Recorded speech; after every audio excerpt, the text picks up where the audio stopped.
criminal slept with an off-duty cop. My fist collided with the man's jaw, sending him sprawling across the bar floor. I knew better than to draw attention, but I didn't care tonight. "Rough night. Buy you a drink?" A voice came from behind me, calm and amused. I turned and saw a man with sharp green eyes and a confident posture that seemed out of place here. "Lucas," he said, offering his hand. I ignored it and went ahead to order a drink. "Care to tell me your story?" Lucas asked, amused. "You got a reason to care?" I sneered. "Maybe I just like a challenge," he chuckled. Something piqued my interest, a rush of exhilaration that had nothing to do with the heist I pulled just hours before. Lucas raised his glass, leaning in just close enough to invade my space, but instead of feeling threatened, I felt an unexpected pull, magnetic and unsettling. "Or maybe," he murmured, "you just look like someone who could use a friend." "Friends?" I scoffed. "I don't do those." He smiled, a knowing glint in his eyes.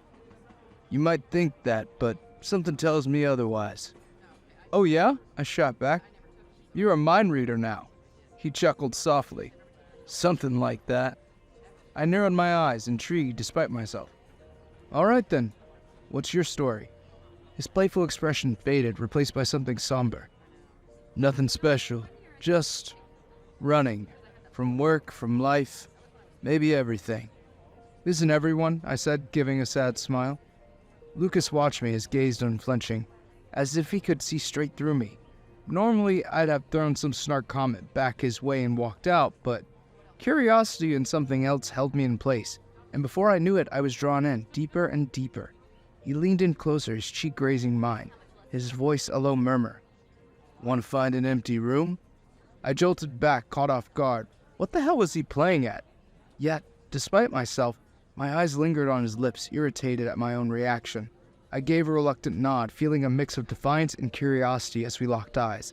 A little while later, we ended up in one of the empty rooms, and the noise of the bar faded, leaving only the muffled hum of distant voices. "So," I said, breaking the silence, "what's your game here?" "Thought we both could use a little distraction." His voice was steady yet soft. I scoffed. "You don't know a thing about me." "Maybe not," he replied, stepping closer. "But I know enough to see you're on the run too." I swallowed, suddenly feeling the weight of his words, as if he were prying open doors I'd kept locked for years. "What do you want?" I whispered, not sure I wanted the answer. "Just a moment," he replied, and closed the space between us. His kiss was deep, and I let myself sink into it, feeling an unfamiliar calm and clarity wash over me. We didn't stop there. One kiss led to another, and soon we lost ourselves in a passionate night together, leaving the rest of the world behind. In the morning, I turned over in my sleep, my head throbbing. What the hell had I just done? Did I really just sleep with a stranger? Maybe it was the alcohol, I thought, though I knew better. This wasn't just the drinks. I forced myself to sit up. The bed beside me was empty. Where had he gone? Not that it mattered. I needed to get out of here anyway. "It's the police, hands above your head." What? How could this happen? This was supposed to be the safest place in the city. I glanced toward the window, calculating my odds of escape. "We won't ask twice." My gaze snapped back to find a gun aimed directly at me. I raised my hand slowly, feeling the weight of defeat settle over me.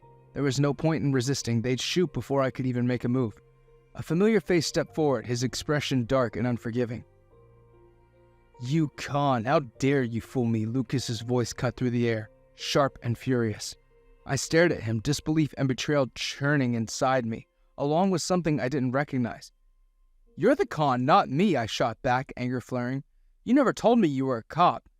He narrowed his eyes, his jaw clenched. "And you didn't mention the part about being a wanted criminal. I only found out after the alert showed up on my phone this morning." Without looking at me, he turned to his team. "Take him away." "Wait, Lucas," I called, hating how desperate I sounded. "You didn't have to set me up like this." He glanced at me, something flickering in his eyes, but it was gone before I could read it. "You set yourself up, Colton. I just followed through." A lump of anger and regret rose in my throat, but there was nothing left to say. The officers pulled me away and I didn't look back.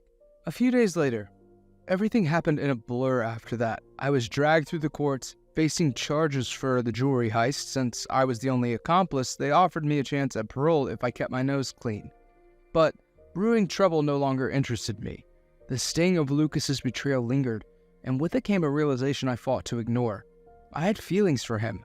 Though I knew him for only a night, I couldn't deny the unspoken connection between us. The way his charm pulled me towards him even when I was careful not to be drawn. And I hated feeling this way. I tried to bury my feelings, pushing them down as I adjusted to a quiet life behind bars.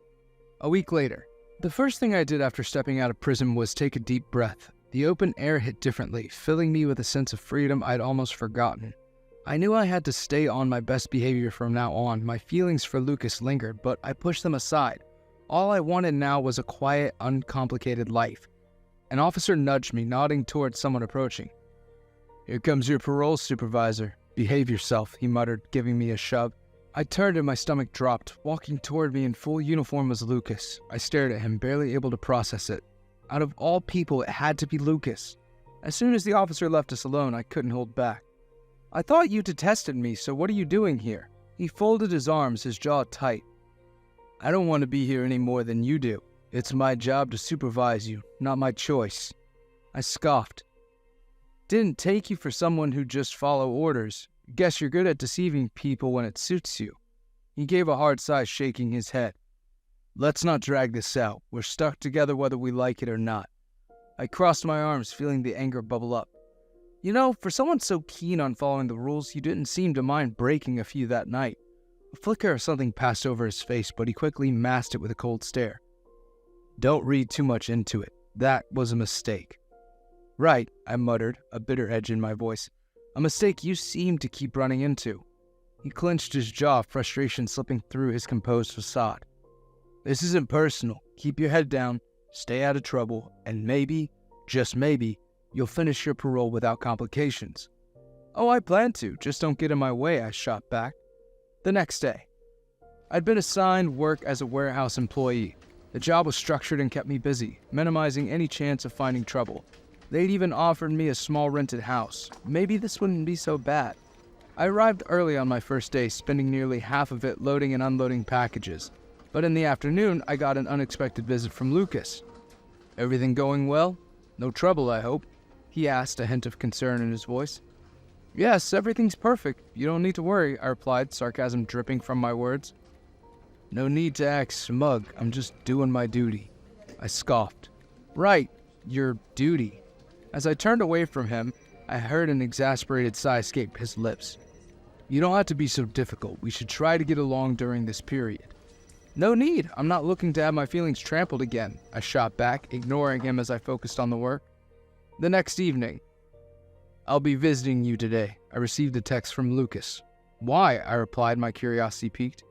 "I need to do regular checks on you." "Whatever, I don't care," I replied, trying to act as unaffected as I could. "Fine, I'll be there soon," he replied before going offline. I tossed my phone aside, feeling a mix of annoyance and anticipation. Why did he always have to intrude on my life? A little while later, he arrived at my home. "Here's some food. Thought you might like it," he said, handing me a package. "Thanks," I muttered quietly, taking the bag from him. I peered inside, recognizing a familiar takeout place. My stomach rumbled, but I fought the urge to show any appreciation. Lucas glanced around my apartment and commented, "I didn't expect it to look so clean and organized." "You expect me to live in dirt or something?" I scowled. He sighed. "No, I just didn't expect this." After a pause, he added, "You never mentioned your family. Are you not in contact with them?" "I have no one," I replied flatly, feeling the familiar ache of abandonment tug at me. Lucas looked at me in surprise, opening his mouth to ask something before quickly closing it again. "Sorry," he muttered under his breath. Flashbacks of my abusive father and neglectful mother flooded my mind, and I shook my head roughly to dispel them. "Don't be. I don't care. I mean, anything is better than being in an abusive family, right?" I retorted, trying to mask the pain in my voice. Yeah. "I'll be taking my leave now," Lucas said, rising from his seat. But he lingered near the door, his gaze fixed on me as if he wanted to say more.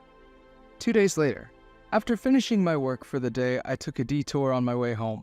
I had to visit a certain place, and as I walked there, I unexpectedly ran into Lucas. "Causing trouble again?" he remarked. I frowned. "If you're suspicious, you can come along." He fell into step behind me, and we soon arrived at an old rundown shop. "What's this?" he murmured. Ignoring his question, I stepped inside, my eyes scanning for the old woman. "Here, old lady, I brought you some food," I said, placing a package on her counter. "Ah, Colton, it's you! I thought you had forgotten this old lady by now. Come here." I approached her and knelt as she began patting my head. "Hope you didn't get yourself into trouble again, boy," she asked with concern. "You know me too well," I chuckled softly. "So, who's your friend?" she asked, pointing in Lucas's direction.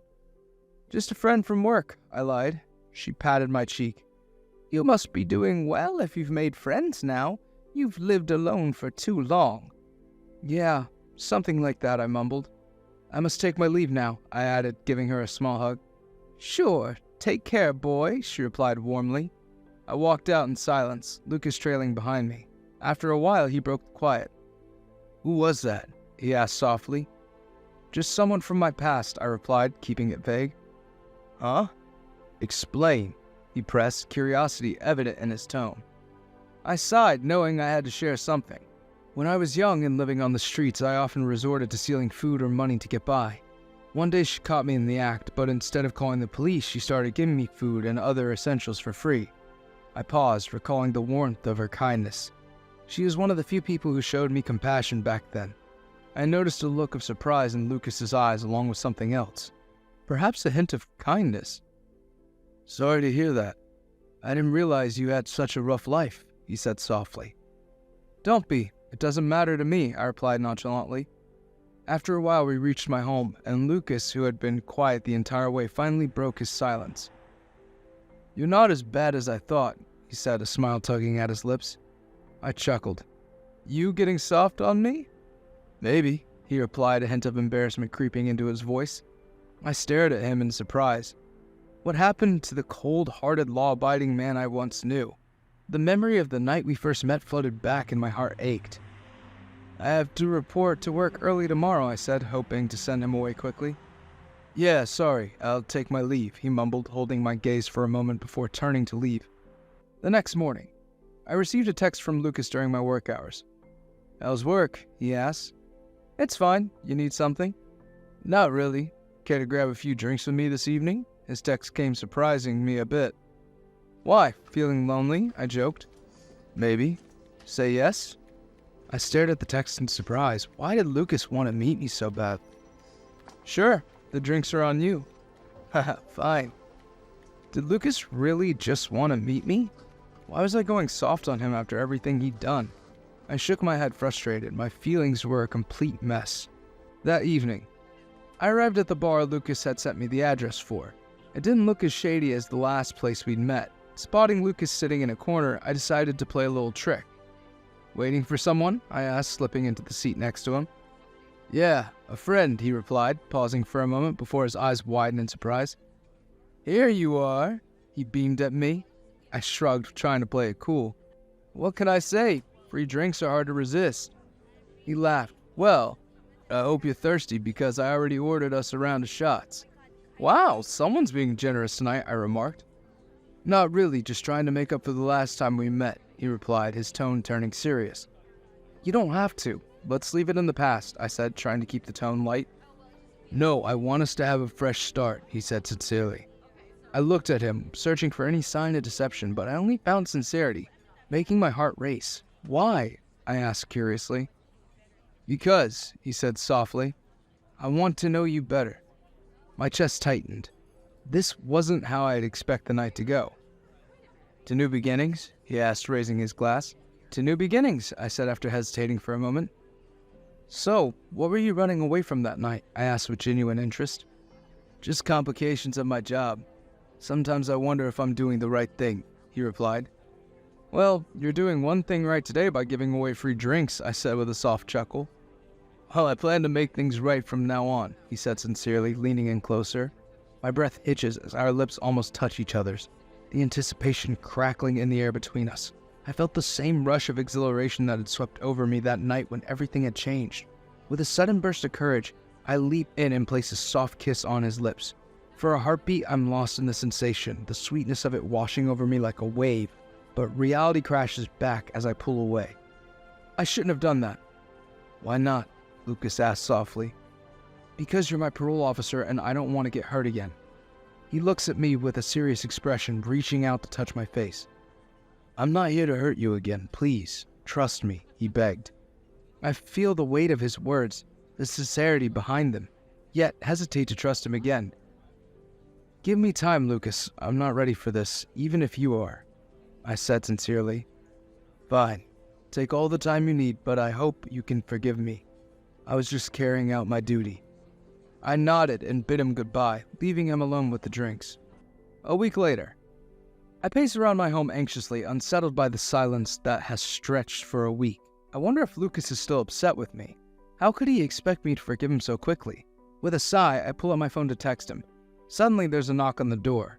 Could it be him? My heart skips a beat as I rush to the door, excitement bubbling inside me at the thought of seeing him again. But I am rooted to the ground as I see who's at the door. What are you doing here? I asked bitterly to my father, who was standing there. I thought you'd be happy to see me after such a long time, he replies, trying to push his way inside. But I shove him away. You're not welcome here, so leave. Is that how you treat your father? He shouted. I could see a crowd forming outside. You're not my father, I shot back, anger bubbling inside me. I am too late to see his fist coming at me and hitting me in the face. I took him by his collar. What do you want? I barely have time to react before his fist connects with my face again. Stunned, I grab him by the collar. What do you want? I demand, my heart racing from the sudden confrontation. I need some money, just give it to me and I'll leave, he said, flashing a grin that sent a wave of nausea through me. Get out of here. I don't have any money for an abuser like you, I spat, my voice steady despite my rising anger. Leave before I knock you down. Oh? You want to get in trouble again? He mocked, his laughter dripping with arrogance. I heard you're on parole. That was the last straw. I couldn't take it anymore. My fist connected with his face, and I didn't stop. Each hit was fueled by years of pent-up rage, drowning out the world around me. I was completely oblivious to the gathering crowd, including the cops closing in on my house. A few hours later, I sat in the precinct, my hands cuffed, listening to the chaos around me. The voices of the officers filled the air, some casually discussing my situation. Looks like he's in for a long stretch, said one with a chuckle. A heavy sigh escaped my lips. I should have known better than to let my emotions get the best of me, especially after my father showed up. The memories of that confrontation flooded back. The way he had twisted the knife of my past just when I thought I'd started to find some peace. A familiar face appeared before me. Didn't I tell you to stay out of trouble? Lucas said, a mix of concern and exasperation evident in his tone. I tried, I shot back curtly before adding softly. I didn't expect my father to show up at my house. That was him? Lucas's eyes widened in shock, his demeanor shifting as the gravity of the situation sank in. I nodded, unsure of what else to say. Wait here, he said before exiting the room. I sat there tapping my foot anxiously, knowing that a life behind bars awaited me. The weight of my circumstances pressed down on me, and I couldn't shake the feeling that I had made a grave mistake. You're free to go. Lucas's calm voice broke through my thoughts. I looked up surprised. What? How? I convinced them it was self-defense. Your father has a history, and I argued that he posed a threat. They agreed to let you off with a warning this time, he explained, his tone steady. Thanks, I muttered, feeling the weight of his concern. I owe you one. Just try to stay out of trouble for once, he replied, shaking his head. I'll see you tomorrow morning. I nodded, not sure if I could stay out of trouble. The next morning, someone knocked on my door late in the morning. I knew it had to be Lucas, but this time my heart didn't skip with excitement at the thought of seeing him. I opened the door, feeling troubled. Did you eat anything? Lucas asked as he stepped into my house. I shook my head. I figured you hadn't. Here's some takeout for you, he said, handing me a package. I inhaled the warm aroma of the food before glancing at him, anxiety creeping in. Why are you doing this? I thought you'd send me back behind bars again. I already did that once, didn't I? He replied sadly, then added, I know a better way to keep you out of trouble. Huh? What is it? I asked, surprised. I'm gonna keep a close watch on you from now on, he replied with a smile. What does that mean? I asked, unsure if I was interpreting his words correctly. How about we stay together from now on? I'll take care of you. Can you find it in your heart to forgive me? He asked sincerely. I looked at him in shock. What he was asking felt like a lot to process, yet deep down I realized I had already forgiven him, even before he saved me. My gaze softened as warmth flooded through me. I didn't know what it was like to be loved and cared for by someone, but I wanted to find out. I've already forgiven you. I never thought you'd want to be with someone like me, I admitted, looking down.